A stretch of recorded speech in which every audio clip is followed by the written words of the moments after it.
चलिए आइए अब इस संचारण को हम एक उदाहरण से समझने की कोशिश करते हैं और इसका सबसे अच्छा उदाहरण है रस्टिंग ऑफ आयरन यानी लोहे का जंग लगना।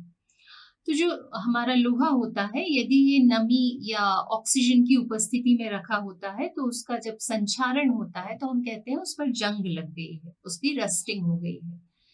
वास्तव में जंग यानी रस्टिंग जो है वो एक प्रकार का कंपाउंड है और इस कंपाउंड का नाम है हाइड्रेटेड फेरिक ऑक्साइड यानी Fe2O3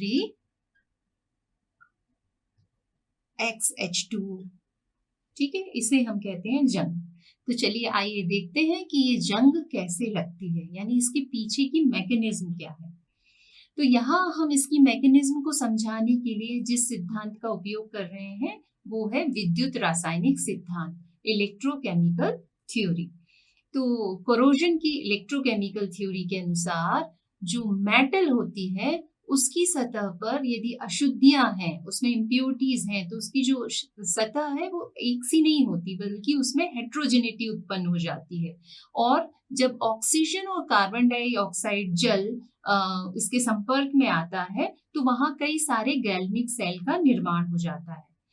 इस प्रक्रिया में जो इस तरीके का आपको जो चित्र दिख रहा है वहां देखिए मेटल की जो सरफेस है उस पर वाटर की एक ड्रॉप डली हुई है और इस ड्रॉप के जो मिडिल वाला पार्ट है वो काम करता है एज ए एनोड और इसका जो कॉर्नर वाला पार्ट है जहां ऑक्सीजन की कंसंट्रेशन ज्यादा हो सकती है वो काम करता है कैथोड का। ठीक है, तो अब जब हमारे पास ऐसा वाटर है जिसमें थोड़ी सी CO2 घुली हुई है तो एक्चुअल में क्या होता है, वाटर और CO2 आपस में मिलकर एक कार्बोनिक एसिड बना लेते हैं H2CO3। ठीक है, और ये एक विद्युत अपघट्य की तरह कार्य करने लगता है। तो जब विद्युत अपघट्य मिला तो दो इलेक्ट्रोड यहाँ पर डेवलप हो जाते हैं, एक एनोड और एक कैथोड। तो जो आपने देखा अभी फिगर में आपको जो मिडिल वाला पार्ट दिख रहा है वो किसका काम करने लगता है, एनोड का काम करने लगता है, जबकि कॉर्नर वाला पार्ट किसका काम करने लगता है, जैसे कि कैथोड हो। तो अब एनोड पर क्या होता है, हम जानते हैं कि एनोड पर ऑक्सीडेशन होता है। तो क्या होगा एनोड पर, जो आयरन है यहाँ पर वो किसके फॉर्म में निकलेगा, वो Fe2+ आयन बनाता है और 2 इलेक्ट्रॉन यहाँ पर निकल जाते हैं यानी कि यहाँ पर आयरन का ऑक्सीडेशन होता है। तो इस तरीके से यहाँ पर हमें फेरस आयन मिलते हैं। अब ये जो इलेक्ट्रॉन निकले ये कैथोडिक क्षेत्र में जाते हैं और पानी में जो ऑक्सीजन घुली हुई है उससे रिएक्शन करके OH- आयन का निर्माण करते हैं।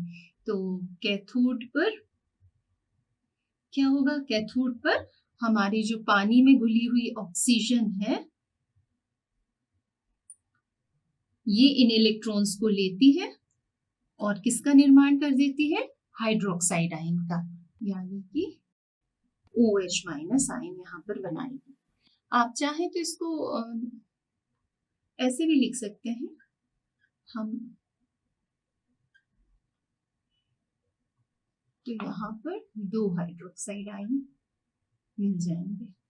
ठीक है, तो कैथोड पर क्या हो रहा है, OH- आयन मिल रहा है।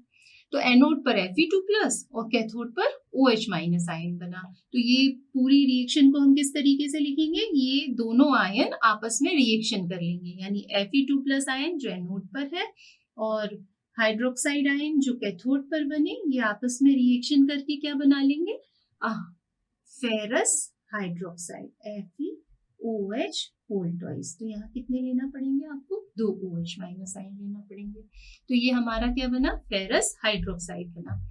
अब वायुमंडल में जो ऑक्सीजन है या पानी में जो घुली हुई ऑक्सीजन है उसकी प्रेजेंस में ये फेरस हाइड्रोक्साइड फेरिक हाइड्रोक्साइड में परिवर्तित हो जाता है। तो देखिए कैसे, ये FeOH होल ट्वाइस है, ये पानी में घुली हुई ऑक्सीजन से रिएक्शन करता है और किस में कन्वर्ट हो जाता है,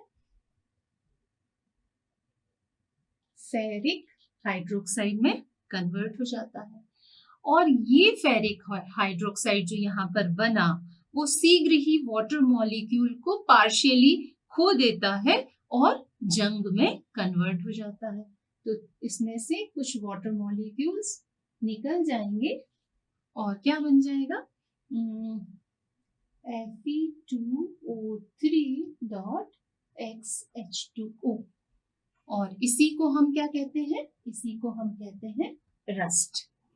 तो इस तरीके से हमने देखा कि एक आयरन की जो सरफेस है उस पर एक गैल्वेनिक सेल का फॉर्मेशन हो जाता है, जिसके कारण एनोड वाला एरिया उसका घुलता जाता है, वहां पर करोजन होता जाता है और हमको रस्ट का फॉर्मेशन मिलता जाता है, यानी कि रस्ट का वहां पर निर्माण होता जाता है।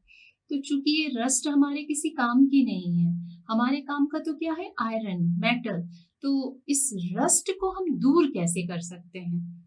ठीक है, तो चलिए आइए अब हम देखेंगे कि संक्षारण को रोकने के उपाय कौन कौन से हैं।